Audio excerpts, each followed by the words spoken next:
कि गांजा यहाँ पर मिल रहा है।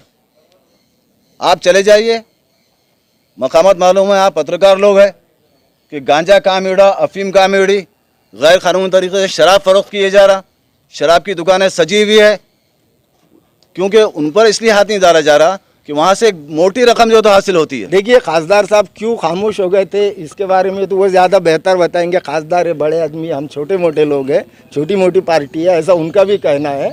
और हमारा मानना है कि हक बात कहने से आपको अगर डर लगता है तो आप बुज़दिल कार्य करता है या फिर लोकतंत्र खत्म हुआ है। लोकतंत्र में मैं क्या चाहता हूँ ये मुझे बोलने का अधिकार है, मेरा जो डिमांड है वो मुझे रखने का अधिकार है, उसे मान्य करना नहीं करना ये प्रशासन का काम है।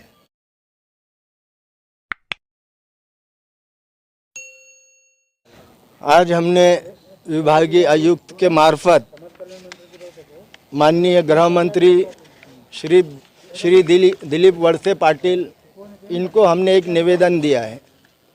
इस निवेदन में हमने उन्हें बताया है कि महाराष्ट्र में सरकार ने अपना करोड़ों रुपए का टैक्स डुबाकर, गुटखे पे सरकार को करोड़ों का टैक्स मिलता है।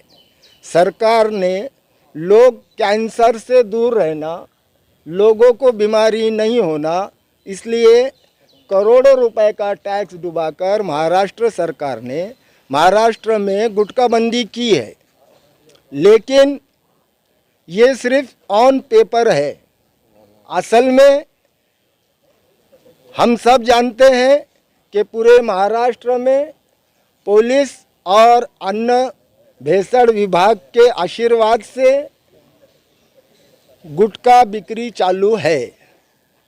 अचानक कल औरंगाबाद कमिश्नर साहब को नींद खुल गई और उन्होंने टपरी वालों पर धाड़ मारने का काम शुरू कर दिया।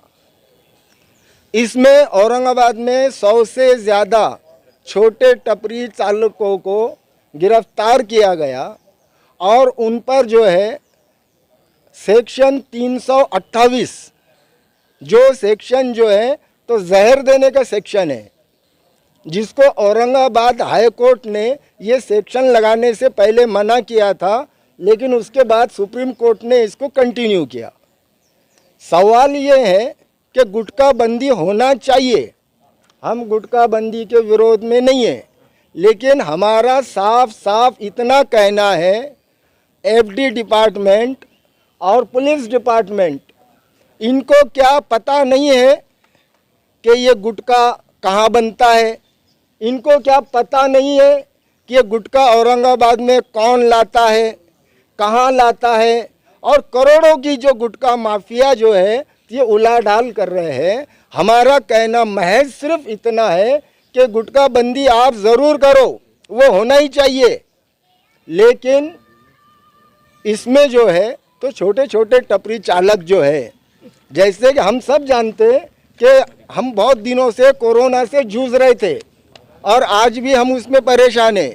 कोरोना की वजह से जो कल 100-150 लोगों को गिरफ्तार किया गया, उनके 1000-1500 रिश्तेदार, उनके माँ बाप, उनके बहन रात भर घर में परेशान थे। तो पूरा कोरोना के टाइम में लोग परेशान थे। अब ये जो लोगों को कल आपने गिरफ्तार किया था, इनमें से कई लोगों के घर के लोग कोरोना में एक्सपायर हुए, कई लोग जो है तो इलाज करके वापस आए। ये गौर गरीब लोग बड़े मुश्किल से अपनी ज़िंदगी को पटरी पे लाने की कोशिश कर रहे हैं और इसमें आप इस तरीके से उनको धाड़ मारकर, इस तरीके से उनको अटक करके और 328 जैसे कलम लगा के उनको जेलों में डालने की आप अगर कोशिश कर रहे हैं तो हम समझते हैं ये पुलिस डिपार्टमेंट का गलत रवैया है, ये गलत कदम है। भले ही वो कानून है, लेकिन कानून ये जनता के भलाई के लिए होता है, जनता के फायदे के लिए होता है। गुटखा बंदी ज़रूर होना चाहिए, लेकिन औरंगाबाद के जो बड़े बड़े गुटखा माफिया है,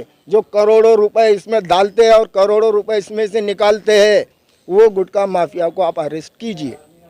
आपने जो भी आंदोलन छेड़ा है गुटखे के बारे में, अगर ये आपकी मांग में पूरी नहीं होती या गुटखा बंद नहीं, तो आगे का स्टेप क्या रहेगा आप? आगे स्टेप जो अभी तक तो जो चल रहा था वो चल रहा था। आप लोगों के माध्यम से हम ये आह्वान करते हैं पुलिस डिपार्टमेंट को भी, गुटखा माफियाओं को भी और एफडी डिपार्टमेंट अन्न भेसड़ विभाग को भी, इसके बाद औरंगाबाद में किसी भी हाल में गुटखा बिक्री नहीं होगा। इसके लिए अब लोक विकास परिषद काम करेंगी। औरंगाबाद से गुटखे को टोटल जड़ से ख़त्म करने के लिए अब लोक विकास परिषद मैदान में आ चुकी है। अब कोई किसी की माफियागिरी नहीं चलेंगी। अब हर माफिया को जो है तो कानून के सामने लाया जाएगा, लेकिन गरीबों को इसमें नुकसान नहीं होना चाहिए। हमारे खासदार साहब ने भी कुछ साल पहले इसी तरह की मुहिम चलाए थे और वो खामोश हो गए। क्या आपकी भी ये मुहिम वैसी होगी? देखिए, खासदार साहब क्यों खामोश हो गए थे इसके बारे में तो वो ज़्यादा बेहतर बताएंगे। खासदार है, बड़े आदमी, हम छोटे मोटे लोग हैं, छोटी मोटी पार्टी है, ऐसा उनका भी कहना है। लेकिन एक बात आप लोगों के सामने बता देता हूँ, कल जो जुल्म हुआ है इसके बारे में कई लीडर्स के पास फ़ोन गए, कई लीडर्स से मदद मांगी गई, लेकिन कोई भी पार्टी, कोई भी पक्ष का आदमी सामने नहीं आया। कि उनका कहना है कि पुलिस जो कर रही है वो सही है। पुलिस जो कर रही है वो किस हद तक सही है ये मैं भी जानता हूँ, आप भी जानते हैं, लेकिन उनको डर लग रहा है। और हमारा मानना है कि हक बात कहने से आपको अगर डर लगता है तो आप बुज़दिल कार्य करता है या फिर लोकतंत्र खत्म हुआ है। लोकतंत्र में मैं क्या चाहता हूँ ये मुझे बोलने का अधिकार है, मेरा जो डिमांड है वो मुझे रखने का अधिकार है, उसे मान्य करना नहीं करना ये प्रशासन का काम है।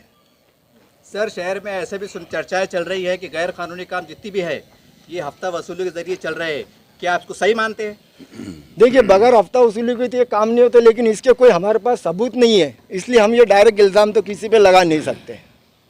डिविजनल कमिश्नर के मारिफत एक मेमोरेंडम दिया गया जिसमें दबे कुचले और कमज़ोर ताजिर जो पान टपरी वाले कहलाते हैं वो किसी तरह से अपने घर का जो है तो पालन पोषण कर रहे हैं। कोरोना काल में हर कोई परेशान है, लेकिन एक छोटी सी चीज़ को एक टारगेट बनाकर उनको गिरफ़्तार किया जा रहा है, उन पर तरह तरह के मुकदमा जो है तो आयद किए जा रहे हैं और वो बहुत ज़हनी तौर पर जो है तो ज़हनी अजियत में मुब्तला है। वो सवाल में हमारा ये है कि ठीक है, ये गुटखा खाना, गुटखा जो तो बेचना, ये जो है तो सरासर गलत है। और ये गुटखा जो फैक्ट्रियाँ चल रही है तो इस पर जो है तो हुकूमत जो है तो इसकी नज़र क्यों नहीं है, ताकि वहाँ पर जो है तो अरबों खरबों रुपए के हफ्ते के लेन देन है। अब दूसरी बात यह है कि हुकूमत की नज़र सिर्फ इस चीज़ के ऊपर है, बड़े बड़े वाइट कलर राशन दुकान वाले जो 25 किलो जो है तो उनको देना चाहिए, वो सिर्फ 5 किलो अनाज जो है तो उनको फराहम कर रहे हैं बड़ी मुश्किल से, और वो भी लंबी कतार में खड़े रहने के बाद जो तो मिल रहा है उनको। इस पर उनकी नज़र नहीं है, क्योंकि आज जो है तो हुकूमत को ये चाहिए कि ये जो गुटखा जो फ़रोख्त हो रहा है ये नंबर 2 का मामला है और ये धड़ल्ले से जो है तो मार्केट में आता है, बिकता है, टपरियों में सजावट जो है तो उसकी दिखती है हमको। लिहाजा जो है तो ये बड़े जो फैक्ट्रीज़ वाले हैं, ये फैक्ट्रीज़ वालों पर जो है तो उनको वो फैक्ट्रीज़ पर जो है तो बैन लगाई जाए पूरी तरह से, और एक भी गुटखे की पुड़िया जो है तो शहर में नहीं आना चाहिए। दूसरी बात ये है कि गांजा यहाँ पर मिल रहा है, आप चले जाइए, मकामत मालूम है, आप पत्रकार लोग हैं, कि गांजा कहाँ मिल रहा, अफीम कहाँ मिल रही, गैर कानूनी तरीके से शराब फरोख्त किए जा रहा, शराब की दुकानें सजी हुई है, क्योंकि उन पर इसलिए हाथ नहीं डाला जा रहा कि वहाँ से एक मोटी रकम जो तो हासिल होती है, और कई ऐसे गैर कानूनी कारोबार चल रहे हैं, जबकि ये जायज़ कारोबार करते हुए अपनी मेहनत का जो तो कमाते हैं ये लोग, तो इन पर जो है तो जुल्म करने के क्या मायने हैं? मायने ये है कि इनको हर एतबार से कमज़ोर कर दिया जाए, इन्हें हर एतबार से लागिर कर दिया जाए, इन्हें किसी भी एतबार से उनको सोचने समझने की उनकी सलाहियतों को ख़त्म कर दिया जाए, इनकी जहनीत को ग़ुलामाना जहनीत बना ली जाए। ये एक एजेंडा काम कर रहा है।